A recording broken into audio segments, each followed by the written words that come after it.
Allahu Akbar, Assalamualaikum warahmatullahi wabarakatuh.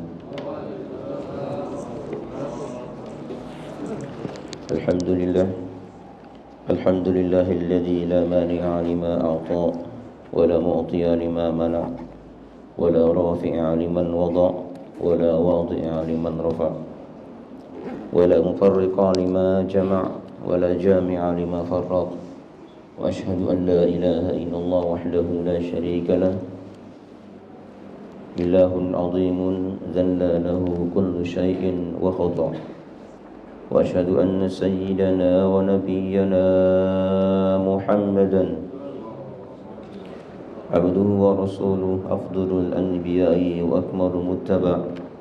Allahumma salli wa sallim wa barik ala abdika wa rasulik sayyidina wa maulana Muhammadin wa ala alihi wa sahbihi ahli tuqa wal wara, amma ba'du. Faqad qala Allah ta'ala fil Qur'anil Karim wa huwa asdaqul qailin, a'udzu billahi minasy syaithanir rajim. Bismillahirrahmanirrahim. Wal fajr wa layalin 'ashr wasyaf'i wal watr wal laili idza yasr hal fi dzalika qasamun lidzi hijr.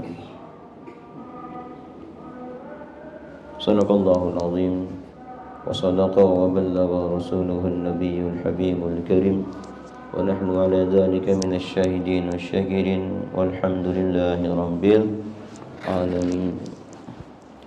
Ma'asyiral muslimin wal muslimat, hadirin hadirat jamaah salat subuh yang dirahmati Allah. Bagaimana kabar semuanya? Sehat? Ngantuk enggak? Ngantuk?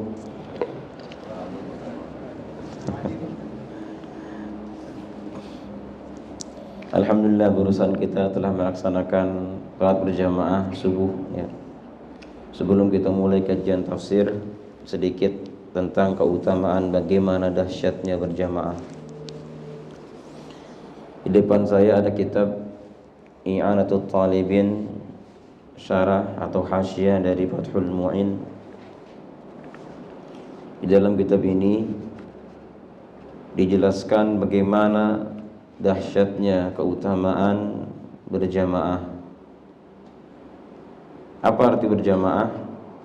Berjamaah artinya adalah al-hasil, al-irtibatul hasil bainal imam wal ma'mum walau wahidan, yaitu ada irtibat, ada hubungan antara imam dan makmum, terikatnya salat si makmum dengan salatnya imam. Jadi si makmum tidak boleh mendahului imam atau malah membelakangi imam. Kalau sudah sampai 3 rukun maka batal berjamaahnya. Kalau cuma 1 atau 2 mendahului atau membelakangi imam, hukumnya makruh, hilang fadilah berjamaahnya. Meskipun sendirian, jadi antara makmum dan imam hanya berdua saja, meskipun 1 orang yang di belakang imam, itu termasuk berjamaah.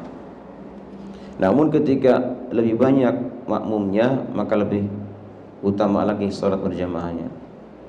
Oleh karenanya dibolehkan bagi orang yang salat ketika berjamaah jumlahnya banyak tapi tidak di awal waktu, malah digeser ke setengah jam berikutnya, maka afdolnya ditunggu saja sampai waktu berikutnya. Dan berjamaah ini adalah khasais hadil ummah, yaitu hanya khusus untuk umatnya baginda Muhammad sallallahu alaihi wasallam, tidak ada di umat yang lain, hanya umat baginda Muhammad sallallahu alaihi wasallam. Seperti adanya Jumat, 2 lebaran, 2 gerhana, istisqa dan lain-lainnya, ini semua berjamaah. Apa hikmah diadakan berjamaah?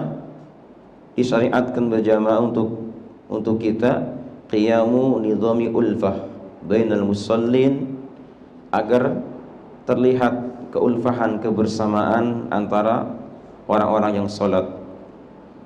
Makanya diadakan masjid, diadakan musalla. Untuk apa tujuannya? Agar mereka bisa sholat bareng di sana, bisa bermuwajahah, bisa bertemu satu sama yang lainnya. Banyak keutamaannya. Ketika ada orang muslim berjumpa di awal waktu, maka sunnah bersalam-salaman, musafahah. Jadi tambahlah pahalanya musafahah. Sepanjang masih salaman, maka istighfar terus mengalir kepada mereka berdua. Termasuk diantaranya habis sholat, bagaimanakah hukumnya salaman atau musafahah setelah sholat? Apakah hukumnya itu haram? Ada sebagian mengatakan haram, itu bid'ah yang tidak ada sumber sama sekali. Dari para ulama-ulama terdahulu tidak ada satupun yang mengatakan haram, tidak ada. Mereka hanya mengatakan bid'ah. Bid'ah tapi al-mubahah, bid'ah yang dibolehkan. Menurut Ibnu Abdissalam, hukumnya bid'ah yang dibolehkan. Menurut An-Nawawi, musafahah setelah sholat hukumnya adalah mustahsan, itu adalah hal yang baik, maka lakukanlah musafahah setiap sholat. Terutama kalau kita tidak bertemu sebelum sholat, langsung takbir Allahu Akbar, ada yang datang di sebelah kanan atau kiri kita, nah ini kan belum bertemu tadi. Nah maka sunnah baginya bersalaman dengan kanan kirinya. Lalu bagaimana dengan orang yang sudah bertemu tadinya? Ada pendapat mengatakan ketika orang takbiratul ihram Allahu Akbar, maka dia beda alam lagi. Ini alamnya alam langit. Selesai sholat, Assalamualaikum warahmatullahi, kembali ke alam dunia lagi. Berarti awal liqa lagi, awal bertemu lagi. Makanya sunnah lagi salaman, karena sama dengan terpisah tadi kita. Sudah ke alam mana, kembali ke alam dunia. Jadi tidak ada yang namanya dilarang, terkecuali mungkin kita sholatnya tidak benar, sholatnya batal, tidak sholat tapi ikut sholat bersalaman, nah ini baru dilarang. Kalau sholatnya benar, tidak ada pembatalan sholat, tersusun rapi, maka hukumnya sunnah, bahkan mustahsan, dianggap baik.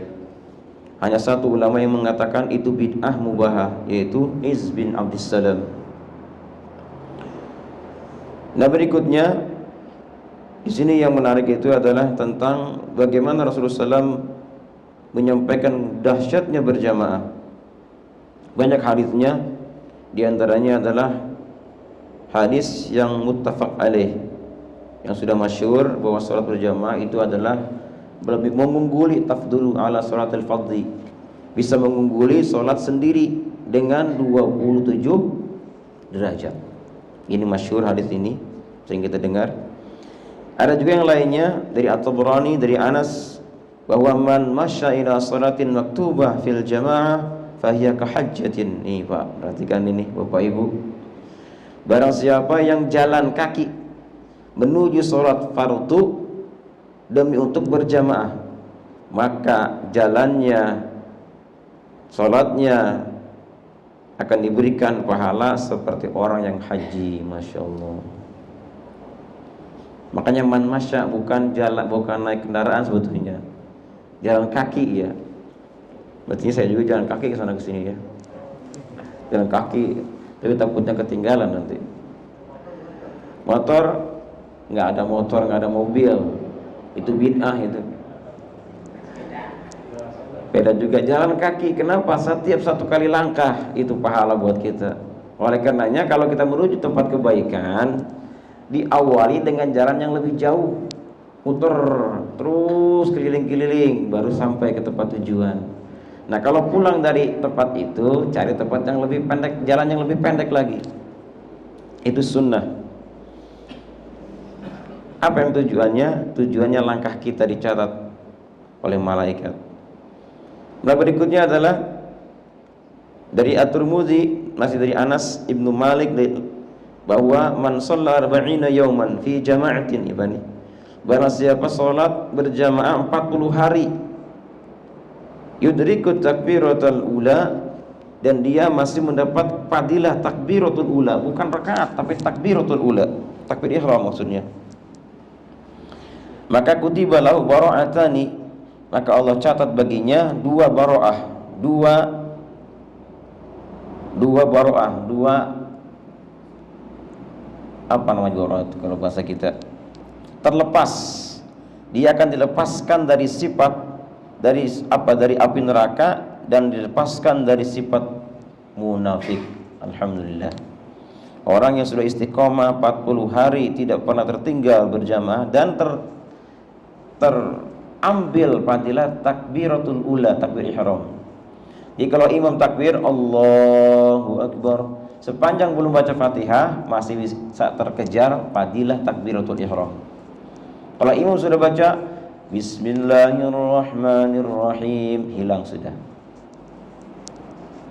Ada sebagian mengatakan tidak hanya sampai situ, sampai Fatihah selesai. Kalau Fatihah sudah selesai berarti sudah hilang fadilah takbiratul ihram. Nah, kalau orang sudah sampai 40 hari berturut-turut tidak tertinggal fadilah takbiratul ihram, maka dua bara'ah akan dia dapatkan. Satu, dilepaskan dari azab api neraka, kedua dari sifat munafik.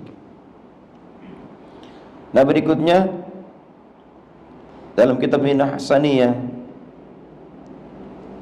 karangan Kutub Asy-Sya'rani, bahwa qad kana salaf ya'uduna fawata salatil jamaah musibatan. Orang-orang dulu mereka menganggap tak kala mereka tertinggal salat berjamaah, mereka menganggap itu adalah sebuah musibah bagi mereka. Ada dulu Umar bin Khattab pernah tertinggal berjamaah. Ketika itu beliau sedang melihat kebun kurmanya yang begitu subur, begitu indah. Karena sihirnya dunia luar biasa, sampai beliau pun ternyata baru sadar bahwa salat berjamaah sudah diadakan. Beliau pulang dari kebunnya dan ternyata orang-orang sudah pulang dari masjid salat asar. Akhirnya beliau berkata, Inna lillah, ini musibah. Akhirnya beliau pun tertinggal berjamaah dan berkata, ushidukum ala anna haiti alal masakin sadaqah. Akhirnya kebun kurmanya yang dia cintai itu diwakafkan untuk semua orang-orang miskin. Gara-gara kurma ini maka berjamaah tertinggal, disedekahkan langsung. Gara-gara main HP ini dia berjamaah tertinggal, sedekahkan HP-nya.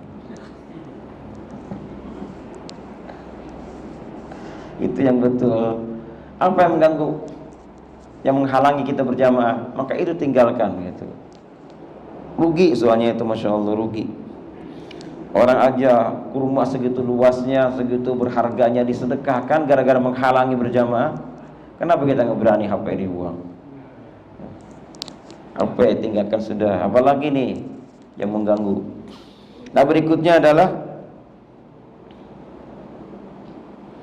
pernah putranya Abdullah bin Umar radhiyallahu anhuma, beliau pernah tertinggal sholat isya berjamaah.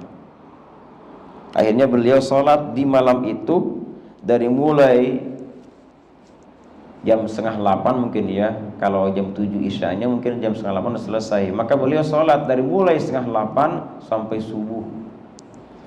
Habis sholat isya selesai, sholat lagi, Allahu Akbar sendirian, Assalamualaikum warahmatullah, bangun lagi, sholat lagi, isya lagi, terus berapa kali kira-kira sholat isyanya. Kenapa? Saking ruginya tertinggal berjamaah. Rugi, ya Allah, sangat-sangat rugi. Nah, berikutnya adalah dikit lagi ya. Saya tadi buka-buka kitab ini, subhanallah, dahsyat sekali ini keutamaannya. Dari Ubaidillah bin Umar bahwa rahimahullah, dia pernah berkata, lam takun tafutuni salatun fil jamaah. Tidak pernah aku tertinggal salat berjamaah. Tidak pernah, berpuluh-puluh tahun tidak pernah tertinggal berjamaah. Sehingga suatu hari ada tamu datang ke rumahku. Kemudian keasikan ngobrol, akhirnya Isya berjamaah tertinggal. Ini nih. Akhirnya beliau karena Isyanya tertinggal berjamaah, fa kharajtu atlubul masjid. Aku cari masjid yang sekiranya masih ada berjamaah.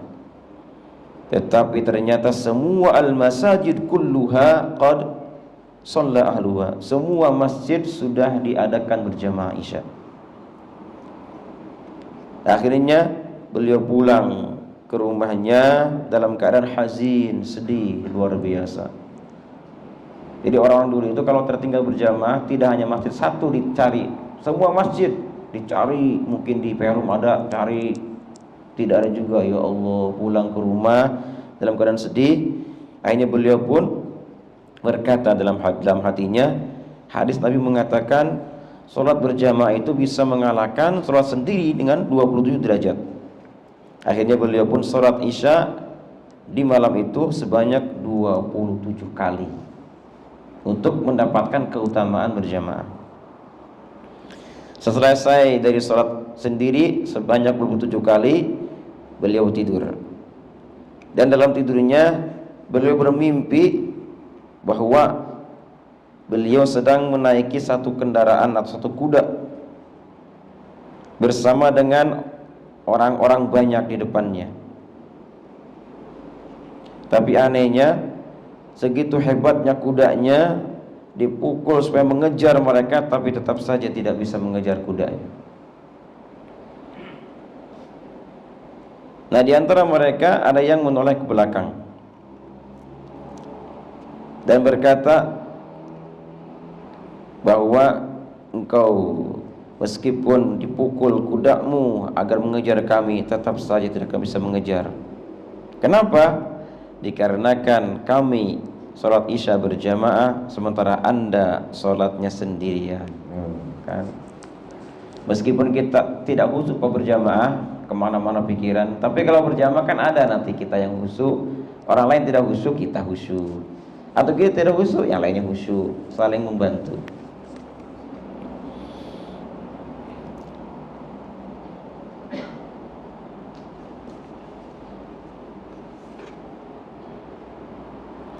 Terus kemudian kata orang salaf berkata, ma fatat ahadan salatul jamaah illa bi dzanbin asabah. Tidak semata-mata seseorang tertinggal salat berjamaah melainkan dikarenakan dosa yang telah dia perbuat. Gara-gara dosanya lah terhalang berjamaah. Dan orang dulu kebiasaan mereka tatkala ada satu jamaahnya tertinggal tidak berjamaah selama 7 hari, maka pasti akan ditengok, dijenguk. Kenapa? Karena musibah. Dan bahkan tidak hanya tertinggal 4 rakaat kalau Isya atau 2 rakaat, 1 rakaat tertinggal saja itu musibah. Kalau ada satu jamaah yang sholatnya hanya 1 rakaat, terdapat 1 rakaat saja yang dia dapati, maka sudah 7 hari berturut-turut kunjungi rumahnya, jenguk rumahnya. Apalagi sama sekali tidak sholat berjamaah.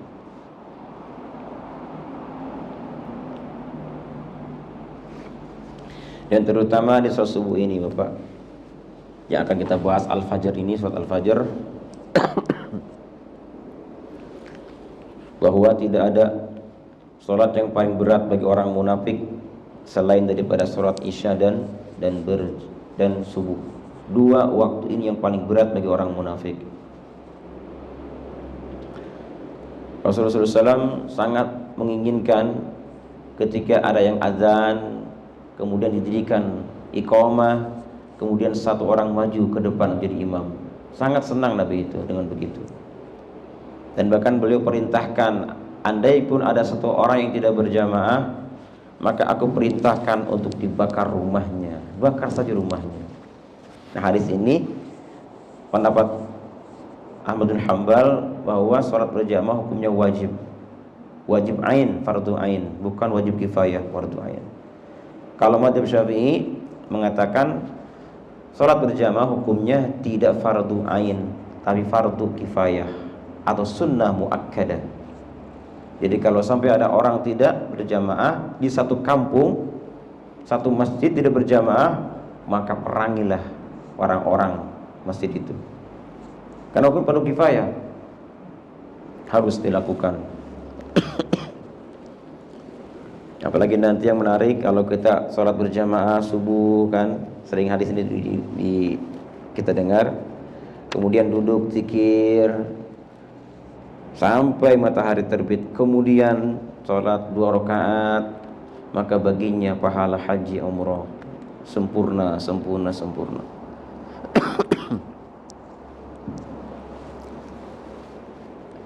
Bapak Ibu rahimakumullah, sebelum kita buka tafsir Al-Quran Al-Fajr, mari kita baca sama-sama dulu. Semoga Allah Ta'ala memberikan kita pahala-pahala dari pembacaan surat ini, dan diterima bacaan kita sehingga kita bisa mendapatkan pahala yang tinggi dari tiap huruf-hurufnya. Mohon diikuti ya. A'udzu billahi minasy syaithanir rajim. Ayo.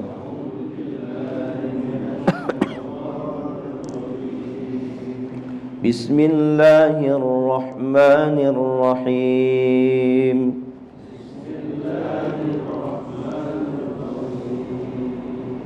Wal fajr wa layalin 'ashr wasyaf'i wal watr wal laili idza yasr hal fi dzalika qasamun lidhi hijr.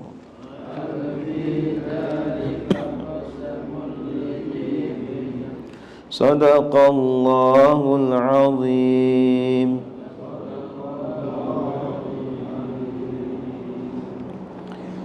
Jadi cara mewakafkan bacaan seperti ini, pada saat kita mewakafkan ada 2 huruf, yang satu mati ya.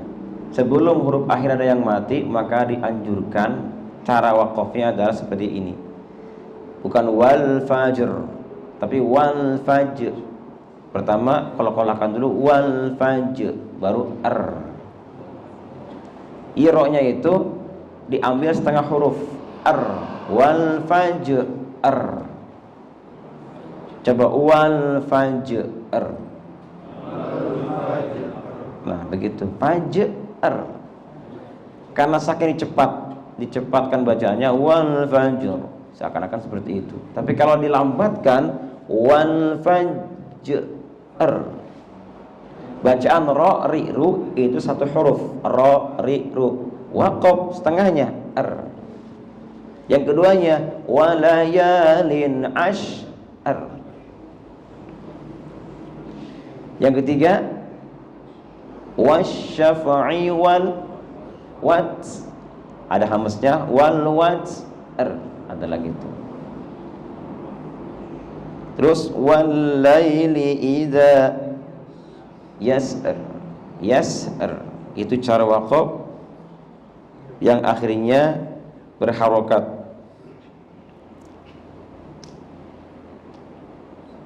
Andaikan kita tidak baca huruf akhirnya, maka sama dengan menghilangkan satu huruf Al-Quran. Wal fajr misalnya, walayalin ashr, hilang satu huruf dalam Al-Quran, maka hukumnya haram, tidak boleh. Kalau sengaja dan kita tahu hukumnya, maka bisa jadi murtad karena menafikan satu huruf Al-Quran.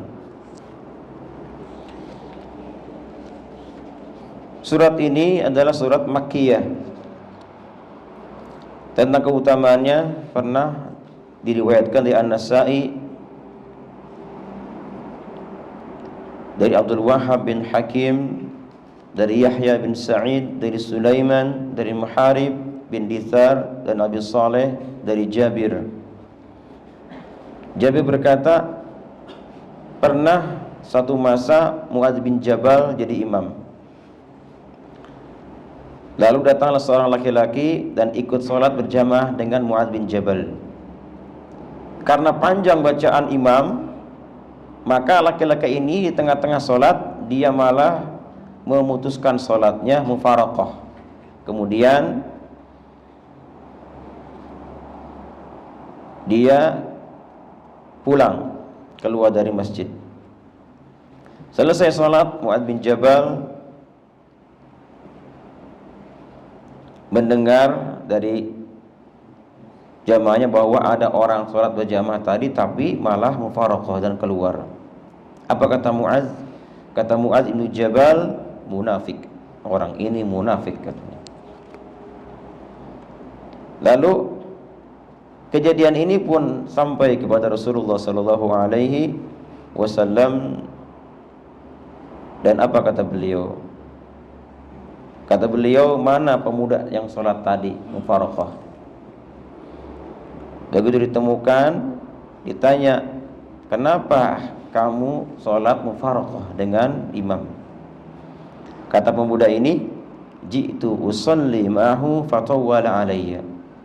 Saya sholat dengan beliau, Mu'adz bin Jabal, karena saya buru-buru mau keluar, mau memberikan makan unta.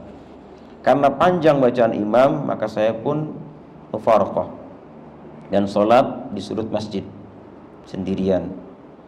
Lalu saya keluar dan memberikan makan unta. Kata baginda Nabi SAW kepada Mu'adz bin Jabal, afattan ya Mu'adz, wahai Mu'adz, apakah kamu hendak membuat fitnah? Kenapa kamu tidak baca saja surat Sabbihisma rabbikal a'la wasyamsi wa duhaha wal fajr wal laili idza yaghsha? Kenapa kamu tidak baca 4 surat ini? Bisa baca al-a'la dengan asy-syams, bisa baca al-fajr dengan al-lail. Jadi kalau jadi imam jangan panjang-panjang, kecuali makmumnya betah dengan bacaan imam. Kalau mereka tidak suka dengan bacaan imam yang panjang, maka kita tidak boleh memaksakan kehendak kita.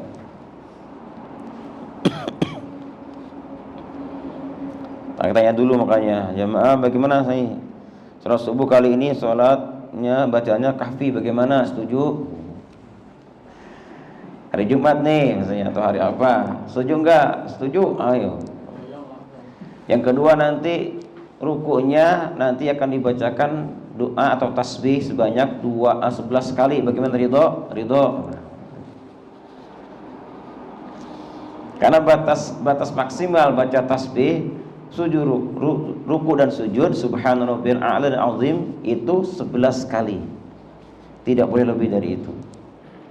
Nah, andai pun mau dibaca sebanyak itu, tanya ke jamaahnya, ridho tidak? Jika ridho, siap. Sendirian pun kita sholat, itu tidak boleh melebihi 11 kali bacaan tasbihnya. Kalau mereka ridho, ayo silakan. Seperti di sini pernah dulu kejadian tarawih satu malam berapa? 1 juz. Sebagian ridho, sebagian enggak ridho, yang dipaksakan lah. Kurangi saja gitu. Ridho semuanya, ayo siap, berangkat gitu. Nah, ini keutamaan al-fajr. Jadi Nabi menyebutkan dalam hadis ini al-fajr. Jadi baca al-fajr termasuk salah satu bacaan yang dianjurkan dalam sholat. Jadi kalau kita sholat subuh, bacanya agak panjangan dikit, ya. Dari an-naba tuh kan bacanya tuh, terus dengan apa, an-nazi'at, atau mungkin al-a'la dengan al-ghasyiyah, al-fajr dengan al-abalad, asy-syams dengan al-lail. Itu untuk bagian subuh. Dan sholat subuh dengan zuhur sama ukurannya, harus panjang-panjang suratnya. Baca yang panjang subuh dan zuhur, ya. Nanti kalau isya'nya dikurangi setengahnya, tidak terlalu panjang, tidak terlalu pendek. Jadi ad-duha dengan al-alam nashrah, terus al-alaq iqra dengan al-qadar, al-bayyinah dengan zalzalah, al-adiyat dengan al-qari'ah, Nah, bagian maghrib itu pendek, lebih pendek lagi. Dari al-takasur ukurannya sampai an-nas. Jika pertama at-takasur, kedua al-asr. Jika alam taro diilafi keduanya. Ara'aita inna a'tayna. Kuliah, kulhu pasti ini. Al-falak, an-nas pasangannya. Yang pendek-pendek. Itu memudahkan untuk jamaah. Ya. Kenapa tidak boleh panjang-panjang? Karena di antara jamaah ada yang tidak kuat berdiri, tidak kuat lama, ada yang ngantuk lah, ada yang sakit lah, ada yang tua lah. Oleh karenanya Rasulullah SAW kalau sholat berjamaah itu beliau adalah tidak pernah panjang-panjang, kecuali memang waktunya panjang seperti subuh atau Jumat pagi, Jumat subuh pasti panjang. Bacanya apa? As-sajadah dengan al-insan, panjang itu dianjurkan.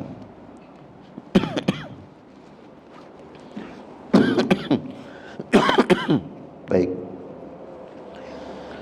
Bismillahirrahmanirrahim. Wal fajr wal fajri walayalin ashrin wasyaf'i wal wajri wal laili idza yasri atau yasri hal fi dzalika qasamun lidhi hijrin.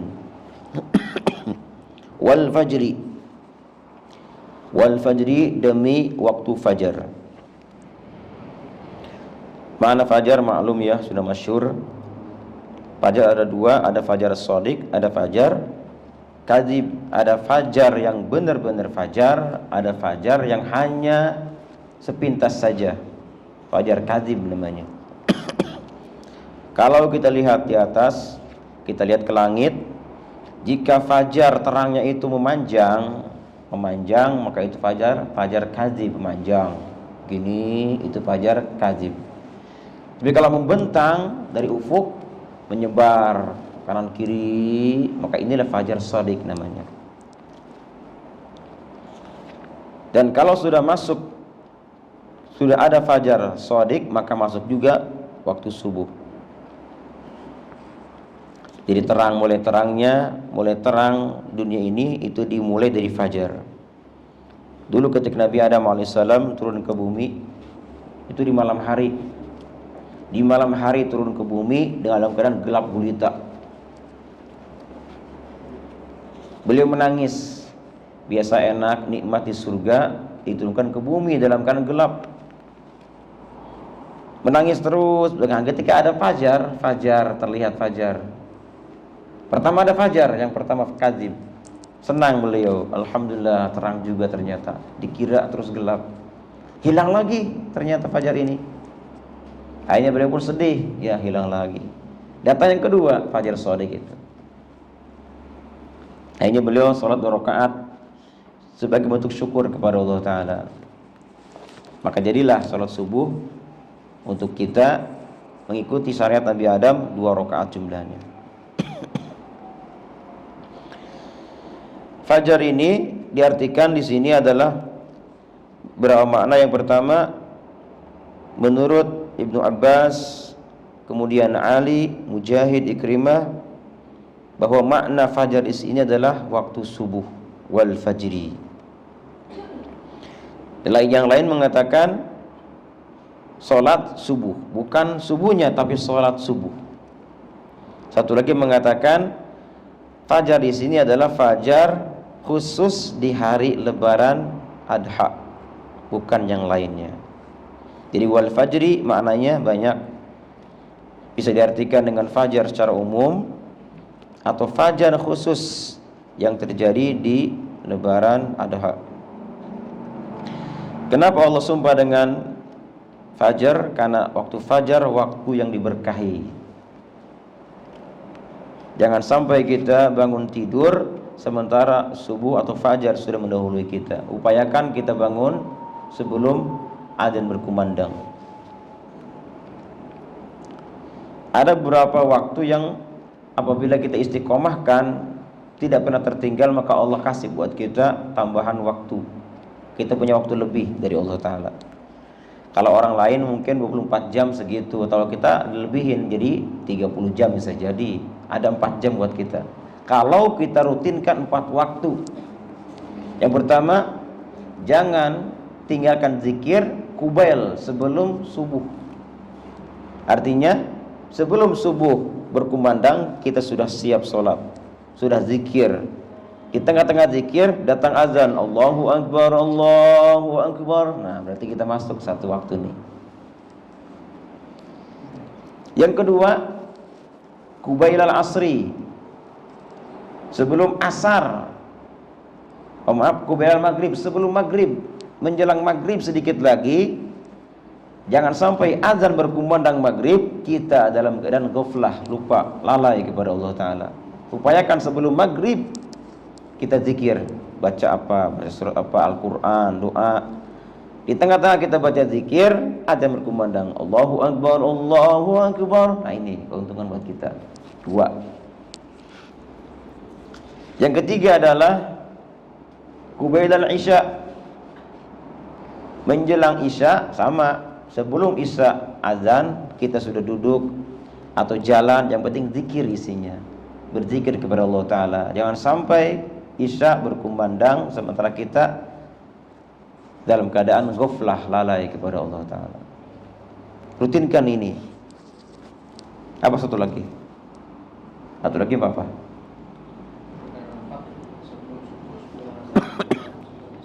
Sebelum subuh, sebelum maghrib, sebelum isya. Ini waktu yang diberkahi.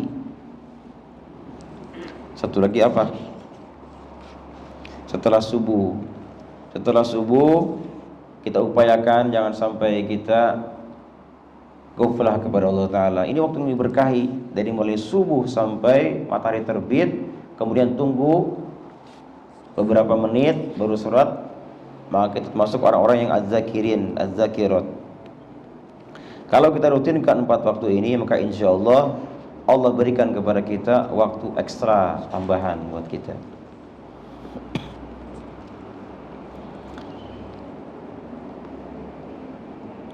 Makanya disumpah Allah di sini wal fajri, karena agungnya waktu fajar, demi fajar. Walayalin ashrin, yang kedua demi malam-malam yang 10. Layal jamaknya lailin. Lailin dijamakkan menjadi al-layali. Demi malam yang 10. Malam apakah ini? Ada 3 pendapat di sini. Yang pertama, malam maksud di sini adalah malam Asyru Dzulhijjah, 10 pertama bulan Dzulhijjah.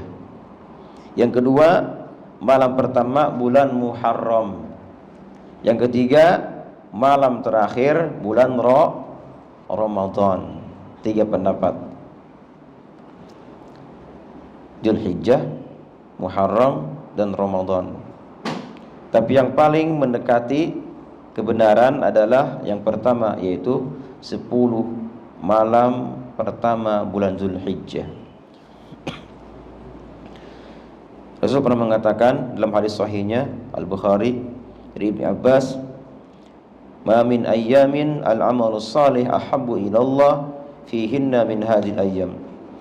Tidak ada hari yang paling Allah cintai untuk berbuat kebaikan di dalamnya daripada hari-hari yang 10 di bulan Dzulhijjah. Rasul ditanya oleh sahabat, "Wala jihad fi sabilillah?" Apakah tidak juga jihad fi sabilillah? Kata Nabi, "Wala jihad fi sabilillah." Jihad pun tidak bisa mengalahkan keutamaan 10 hari pertama bulan Dzulhijjah. Terkecuali ada rajulan kharaja bi nafsihi wa mali. Ada seorang laki-laki keluar dengan jiwa, dengan hartanya berjihad, kemudian dia tidak kembali ke rumahnya tapi hanya kembali namanya saja. Baru ini bisa mengalahkan keutamaan 10 pertama Dzulhijjah. Saking dahsyatnya ini.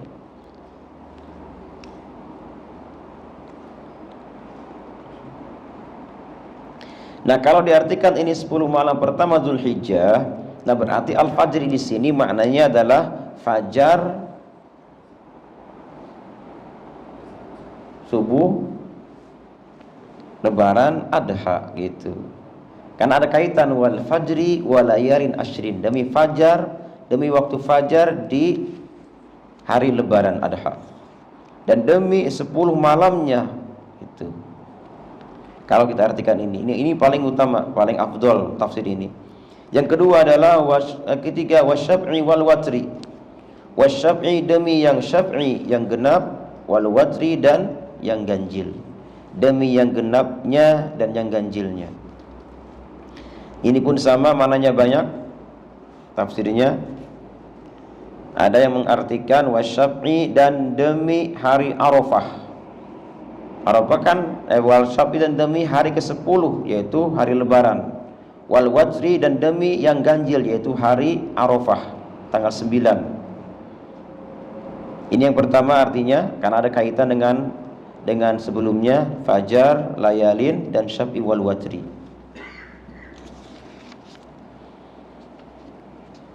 Ini pendapat Ibnu Abbas, Ikrimah dan Dhahak. Yang kedua diartikan juga wasyaf'i demi yang genap dan yang ganjil, yaitu sholat kita ini. Sholat kita ada yang ganjilnya, ada yang genapnya. Kalau subuh, zuhur, asar, isya itu semuanya syaf'i. Sementara maghrib itu watri, ganjil.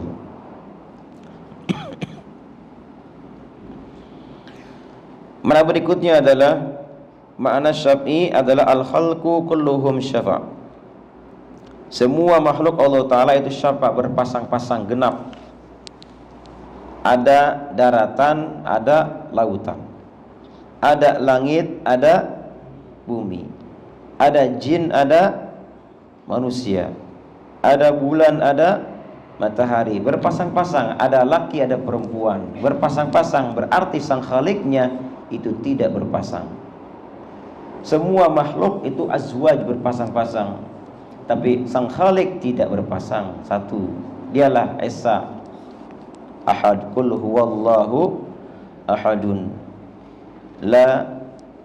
Allah tidak ada sahibah, tidak ada yang menyertai beliau, dan tidak ada pula anak. Lam yalid walam yulad. Itulah Allah Azza wa Jalla. Makanya jangan pernah menyekutukan Allah Ta'ala dalam hal apapun. Kita tadinya lapar jadi kenyang, bukan karena nasi kenyangnya.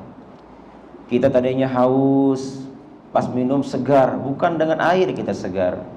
Kita memasak, gak ada api, adalah api, airnya terbakarlah, jadi matang masakan, bukan dengan api. Kita sakit, minum obat, bukan dengan obat semuanya kita. La ilaha illallah, semua dari Allah Ta'ala. Jangan pernah menyekutukan Allah Ta'ala. Jangan kita anggap bahwa semua yang di dunia ini itu bermanfaat atau bersifat mudarat. Tidak ada satupun. La naf'a wa la dhar. Semuanya tidak bisa bermanfaat buat kita dan juga tidak bisa mudarat buat kita. Semua dari Allah Azza wa Jalla. Kalau orang berpendapat obat menyembuhkan, makanan mengenyangkan, minuman menyegarkan, api bisa membakar, pisau melukai, berarti dia sama dengan menyekutukan Allah Ta'ala. Termasuk ziarah-ziarah ke kuburan, kalau kita berpendapat mereka bisa membuat hajat itu terkabul sama seperti Allah Ta'ala, maka kita termasuk golongan musyrik, orang yang musyrik. Na'udzubillah.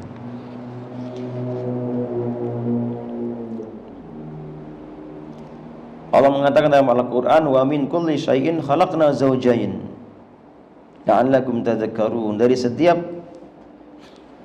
perkara makhluknya Allah ciptakan zaujain, berpasang-pasang. Agar apa?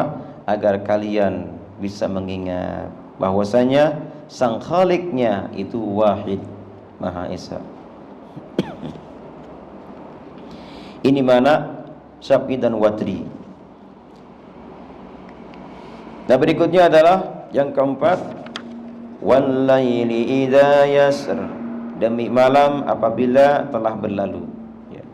Malam berlalu. Di waktu malam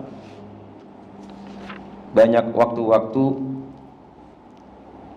yang menguntungkan kita.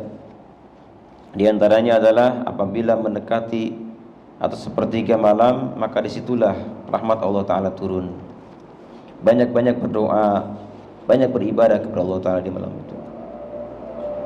Dan waktu malam juga waktu lebih afdol daripada waktu siang, karena di waktu malam kekhusyuan bertambah dan keikhlasan pun akan terasa di waktu malam hari. Beda dengan siang hari. Kadang-kadang ada istilah kita ria di siang hari, ingin terlihat, terdengar. Pernah seorang imam, Junaid al-Baghdadi, ditanya ketika beliau wafat, seorang wali besar, ditanya dalam mimpi ketika beliau wafat, bagaimana keadaanmu di alam sana? Dia jawab, alhamdulillah ghafara li rabbi, Allah telah mengampuni dosa-dosaku, katanya. Dengan apa? Apa dengan ibadahmu? Apa dengan kezuhudanmu? Apa dengan sedekahmu dan lain-lainnya atau ilmumu? Tidak. Birukaiat, rukaiat. Rok'atun kan satu rokaat full, rok'ah. Kalau rukaiat itu tasgir dari rok'atun. Rok'atun itu full, baca fatihahnya lengkap, bismillah, yang baca apa? Takbir, iftitahnya ada, fatihahnya pun bagus, tambah surat lagi, kemudian ruku bagus, semuanya bagus. Tapi kalau rukaiat tidak sempurna sholatnya itu. Artinya apa? Kadang-kadang tidak baca iftitah, hanya baca al-fatihah saja, atau baca tapi tidak sampai dalam keadaan ngantuk begini. Beliau mengatakan terkecuali yang bisa mengampuni dosaku adalah rukaiat, rokaat-rokaat kecil yang aku lakukan fi jawfil lail, di tengah-tengah malam. Bayangkan Pak Ibu, dia sholat malam nggak banyak, hanya rukaiat, itu pun nggak sempurna. Yang banyak malam kan kadang ngantuk. Ternyata inilah justru yang telah menghantarkan beliau untuk menuju maghfirahnya Allah Ta'ala. Makanya rugi kalau orang ngaku solihin tapi dia tidak sholat lail. Ini bukan solihin. Rasul mengatakan inna da'bas salihin, sesungguhnya kebiasaan orang soleh adalah pasti sholat malam, meskipun hanya satu rakaat saja Pak. Satu rakaat, tidak mesti 2 rakaat. Tapi jangan niat witir. Jadi sholat yang dilakukan di malam hari setelah kita tidur dan isya, maka itu adalah qiyamul lail atau tahajud. Isya dulu, Allahu Akbar, isyanya. Assalamualaikum warahmatullahi. Nah, isya bereskan. Tidur kita, bisa ketiduran. Setengah jam bangun, baru jam 10. Belum ba'diyah nih. Berapa ba'diyah? Itulah tahajud. Berapa witir? Tahajud itu namanya. Istikharah, tahajud juga. Kenapa? Karena sholat yang dilakukan setelah tidur isya, setelah tidur di waktu isya dan setelah fardu isya, maka itu adalah tahajud namanya. Oleh karenanya tidak ada niat usolli sunat tahajudi, nggak ada itu. Mana ada sholat tahajud niatnya, nggak ada. Hanya nama tahajud itu nama sholat yang dikerjakan setelah kita isya dan tidur. Jadi kalau tidak tidur, tidak isya, maka belum ada tahajud. Nah, beliau mengatakan terkecuali yang bisa mengampuniku di alam barzah adalah rukaiat, sholat yang beberapa rakaat di malam hari. 2 rakaat kah? Bapak misalnya nggak kuat malam bangun nih, sakit pengen jadi orang solehin, gak usah berdiri pas sholatnya. Aduh ngantuk berat, udah wudu, takbir, duduk aja, nggak usah berdiri. Allahu Akbar. Hanya 1 rakaat mampunya, udah kuat saja. Begitu selesai 1 rakaat, Assalamualaikum. Tapi bukan witir, bukan, niatnya jangan witir, niat mutlak saja. Saya berniat sholat sunnah karena Allah. Allahu Akbar. Terserah, yang namanya kita sholat mutlak, terserah Anda. Mau 1 rakaat, 2, 3, 4, bebas. Kan mutlak namanya juga. Lebih baiknya minimal 2 rakaat gitu. Wal laili idza yasar, dan juga di situ ada doa mustajab, doa terkabul di malam hari, ya. Jadi kalau kita doa lebih khusyuk di malam hari, baca Quran pun lebih khusyuk di malam hari, banyak pokoknya. Oleh karenanya waktu malam lebih afdol daripada waktu siang. Mau sedekah rahasia di malam hari, Pak, nggak ada yang tahu tuh. Bukan mencuri, tapi sedekah sir gitu. Bapak datang ke masjid bawa uang, masuk ke kotak amal malam hari, gitu. Pulang lagi, sedekah rahasia. Orang dulu mereka merutinkan sedekah di malam hari. Sampai ada yang tidak tahu. Salman Al-Farisi, bukan itu. Fudail bin Iyad kalau tidak salah. Beliau itu merutinkan sedekah tiap hari. Bawa beras, kantung beras, ada lauk pauknya, ada berasnya dan lain-lainnya. Ditaruh, diletakkan di depan pintu orang-orang miskin. Tiap malam itu menjelang subuh. Nggak ada yang tahu. Orang-orang miskin beranggapan ini rezeki dari langit, katanya. Nah, ketika beliau meninggal dunia, si pemanding jenazah kaget, kok ada bekas tambang di lehernya. Ini apa maksudnya? Ternyata beliau tiap malam itu membawa gerobak makanan, gitu, dorong dengan ininya, tambang diikat ke lehernya. Itu rutin tiap malam sedekahkan, nggak ada yang tahu. Nah, baru ketahui ketika beliau meninggal dunia. Itu hebatnya sedekah sir. Kata Nabi, shadaqatus sirri tudfi'u ghadabar rabb. Sedekah sir itu bisa memadamkan amarahnya Allah Ta'ala. Allah murka kepada kita, tapi kalau sudah sedekah sir, padam murkanya Allah Ta'ala. Nah, untuk mengamalkan hadis ini, sebagian sahabat mereka mencari orang yang buta, peminta-minta yang buta, yang nggak bisa melihat. Karena nggak tahu kita sedekah. Ada yang buta, dikasih. Datang lagi, kasih lagi. Intinya sedekah sir itu luar biasa. Atau kita kasih pulsa nih, ada nih siapa nih, kasih pulsa tanpa diketahui, tak masuk pulsa saldo. Sedekah sir, hebatnya. Dan terakhir, hal fi dzalika qasamun lidzi hijr. Di dalam yang demikian tadi ada sumpah. Ada waktu sumpah dengan fajar, 10 malam, genap ganjil dan malam. Itu qasamun. Itu adalah sebuah sumpah lidzi hijr, sumpah yang akan diterima bagi lidzi hijrin, bagi orang yang berakal.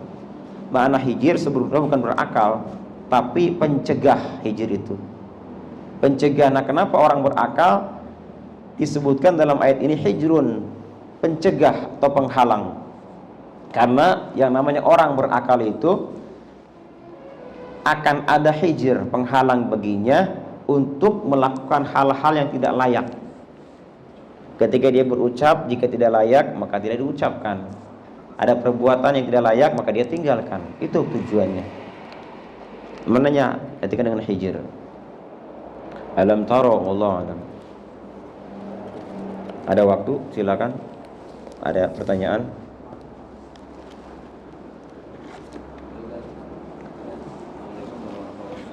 Waalaikumsalam.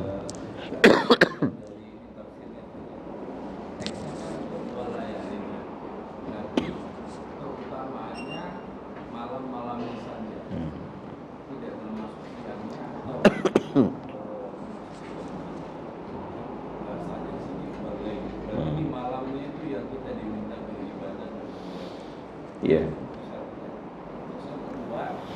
Kalau kita misalnya tertidur tanpa niat, misalnya mau melaksanakan sholat malam, tidur, apakah masih yang selalu sama kayak begini, witir dulu gitu kan? Apapun ininya, apakah ada dasarnya witir dulu, walaupun nanti misalnya kita tertidur, kemudian baru melakukan lagi sholat malamnya, tahajud bahasanya tadi. Nah, kemudian yang sholat sebelum kita tertidur itu, kita nggak bisa tidur kita. Nah, tapi kita mau sholat juga gitu setelah isya. Nah, itu apakah dianggap sebagai sholat malam juga, atau bahasanya kalau ada yang sholat hajat, apakah masih disebutkan juga itu di sholat hajatnya, dibolehkan waktu itu seperti apa? Mohon penjelasan. Ada yang udah gitu dulu deh, nanti belakangan kalau mau terbangun atau tidak terbangun nanti sholat lagi. Nah, ada benar tuh ada alim Ya. Atau kita melaksanakan takut tidak terbangun, ada hajat, dan kita sholat 2 rakaat kan tidak sholat hajat. Apakah itu benar atau kira-kira tempatnya gimana seharusnya? Kalau udah Baik. Waalaikumsalam warahmatullahi wabarakatuh. Di sini dalam ayat ini yang kedua, Allah mengatakan walayarin ashrin, demi malam-malam yang 10. Apakah siangnya ikut jadi mulia dengan adanya malam yang dimuliakan? Wan naharu taba'un lah. Jadi kalau sudah dikatakan malam, pasti siang ikut gitu.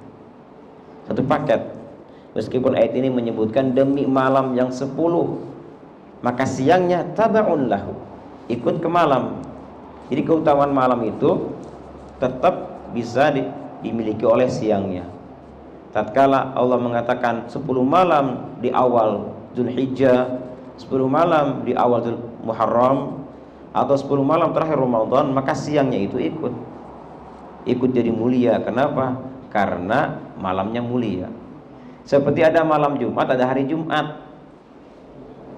Orang yang meninggal dunia di hari Jumat, termasuk malamnya malam Jumat, maka Allah ringankan azab kuburnya kan. Ada. Kenapa? Kok jadi ikut-ikutan? Karena satu pasang, satu paket. Ada siang, ada malam. Ini menyatu. Keutamanya bisa dipisah lagi. Dan ketika disebutkan layalin ashrin di sini 10 malam, maka siangnya juga sama.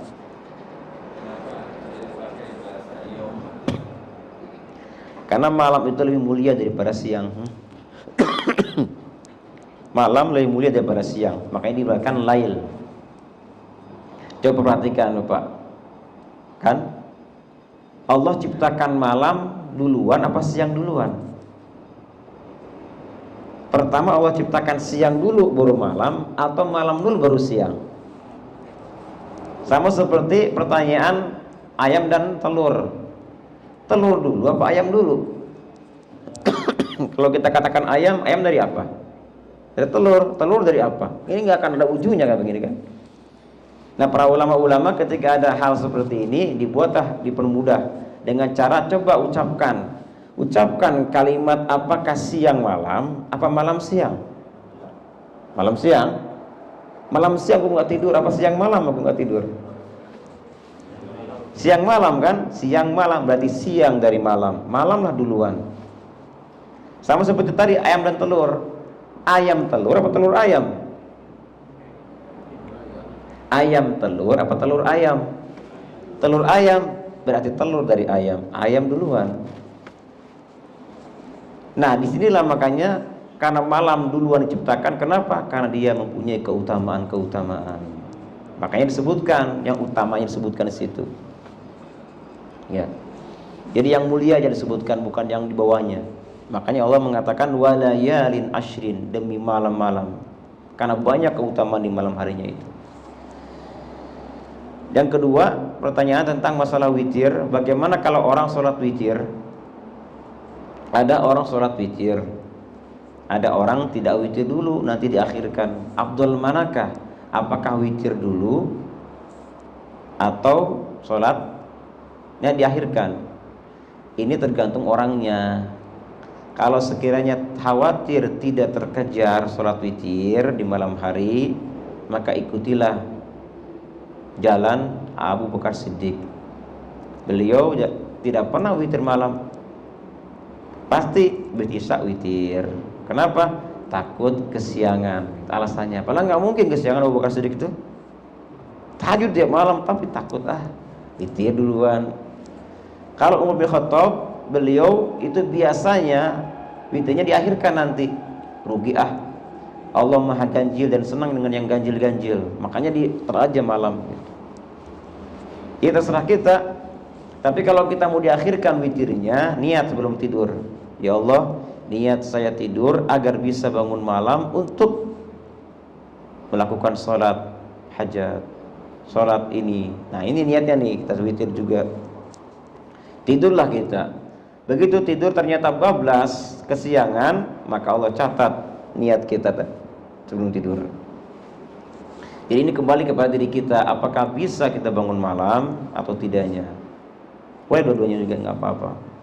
Tapi kalau sudah melakukan witir sebelum tidur, maka kita tidak boleh witir lagi di malam harinya. Bukan berarti tidak boleh sholat, artinya keutamaannya kan habis kita sholat baru witir tutup nanti. Tapi kalau sudah witir duluan, bukan berarti nggak boleh sholat, bukan, boleh sholat. Tapi keutamaan witirnya didahulukan. Terkecuali Ramadan, Pak. Kalau Ramadan boleh itu diwitir di berapa kali. Kita sudah sholat witir di tarawih, kemudian tidur, nanti malam witir lagi, boleh. Kenapa dibolehkan? Karena kaitan dengan berjamaah sholat sunnah. Setiap sholat yang berjamaah, baik itu fardu ataupun sunnah, maka itu bisa diiadah, diulang-ulang. Zuhur, asar, maghrib, isya, subuh, ini kan berjamaah semua, bisa diulang-ulang. Habis subuh sholat lagi, subuh lagi sama. Zuhur sholat selesai, sholat lagi. Ada yang minta tolong dong bantu saya berjamaah, sholat aja. Kenapa berjamaah? Termasuk dengan sunnah-sunnah seperti witir. Hanya di Ramadan witir berjamaah, betul enggak? Nah makanya boleh diulang setelah witir selesai tarawih, di malam hari kita ulang lagi, silakan. Dan ini sudah dipraktekkan oleh orang Hadramut, orang Yaman. Ulama sana mereka melakukan witir berkali-kali. Selesai sholat isya, witir. Ada lagi di sana tarawih diadakan, berangkat ke sana lagi, salat tarawih, witir lagi. Di sana ada juga jam sekian, ikut sana. Jadi begitu. Jadi kalau kita sudah witir, berarti tidak boleh witir lagi kalau bukan Ramadan. Karena tidak berjamaah witir di bulan selain di Ramadan, sendirian kan. Masih ada? Tidak ada. Oh ada, enggak.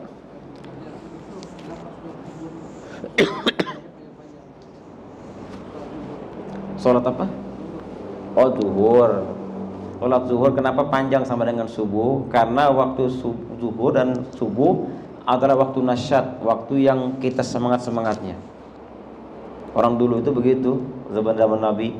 Di waktu zuhur dan waktu subuh itu nasyat. Kalau subuh jelaslah 2 rakaat, masa 2 rakaat, kuliah kulhu. Terus kalau di zuhur ini kan matahari mulai terbuka tuh, tengah-tengah. Di waktu itulah neraka dibuka. Neraka dibuka. Nah kita berupaya untuk beribadah di pas waktu itu, waktu zuhur. Makanya panjangkan bacaan-bacaannya. Bisa wasyamsi, bisa waduha, atau walaili dengan apa al-balad. Panjang-panjangkan, bukan kuliah kulhu kalau bisa. Terkecuali safar. Kalau kita safar tidak ada surat-surat panjang. Semuanya kuliah kulhu alam taro Quraisy. Kalau safar Pak, subuh kuliah kulhu sudah safar. Diringankan buat mereka. Dan Bapak berhubung ini isyraqnya sudah habis. Kan isyraq itu kan dilakukan dia waktunya sedikit. Isyraq itu hanya sholat. Begitu isyraq mulai, waktunya masuk, kita sholat, assalamualaikum, udah habis isyraq. Nah bagi yang merutinkan isyraq misalnya, karena waktunya habis, itu bisa diqadha. Sebagaimana orang rutin melakukan sholat sunnah atau ibadah sunnah yang sudah rutin, ketika tertinggal itu sunnah diqadha. Jadi apa niatnya nanti 2 aja kalau mau dilakukan isyraq nih. Niat saya sholat sunat duha dan isyraq misalnya yang tertinggal tadi. Tadi malam kita misalnya nggak baca tabarok, tiap malam rutin, begitu malam tadi lupa, bisa dikodok pagi ini. Masih ada nggak? Isyraq. Jam berapa sekarang? Syuruk jam berapa syuruk? 4 berapa? 5.4. Iya berarti kalau 5.4, kalau 5.4 berarti sekarang udah jam 6 lewat berapa tuh? 8 menit. Iya. Iya, 15 menit. 15 menitan. Karena kan di dalam hadis dikatakan summa. Siapa sholat berjamaah, kemudian dia summa qa'ada. Summa itu artinya durasinya lama. Salat dulu, Allahu Akbar, Fatihahnya, zikirnya, ininya, baru Assalamualaikum. Nah, summa qa'ada. Ada istilah summa, kemudian dia duduk. Sampai kapan? Sampai matahari terbit. Terus summa lagi, summa sholat. Kemudian, artinya begitu matahari terbit nggak langsung, summa ada jeda. Tunggu, jangan dulu sholat. Karena di waktu itulah orang-orang penyembah matahari sedang beribadah menyembah matahari. Keluar 2 taluk setan di situ. Kita nggak boleh ikut-ikutan, tunggu aja dulu 12 menit gitu kan. Baru setelah itu sholat. Dan ini kan kalau dilihat dari waktu settingan kita kan udah duha nih kan. Kalau dari 6.08 kan udah duha. Berarti habis itu kan ada 2 dan waktu subuhnya sama waktu duhanya kan. Aktualnya itu kan sampai duhanya kan sampai subuhnya. Ya sebetulnya itu di dalam hadis ini nggak disebutkan sholat apa. Rasul summa sholat, kemudian dia sholat apa itu? Bapak boleh niat isyraq, boleh niat duha juga boleh di situ, karena sudah masuk duha. Ketika melakukan 2 sholat, 2 rakaat sholat, setelah itu masuk dalam hadis ini. Bebas sholat apa saja. Iya, tapi sebagian ulama berpendapat ini isyraq namanya. Sebagaimana Allah mengatakan dalam Al-Quran bil asyi wal isyraq. Ini nih, isyraq itu arti itu. Tapi ada juga yang berpendapat tidak, isyraq itu duha gitu. Duha saja sudah. Jadi ketika Bapak sholat duha sudah masuk dalam hadis ini. Mau khusus isyraq silakan, tambah banyak sholatnya, ada isyraq, ada duha nantinya. Wallahu a'lam.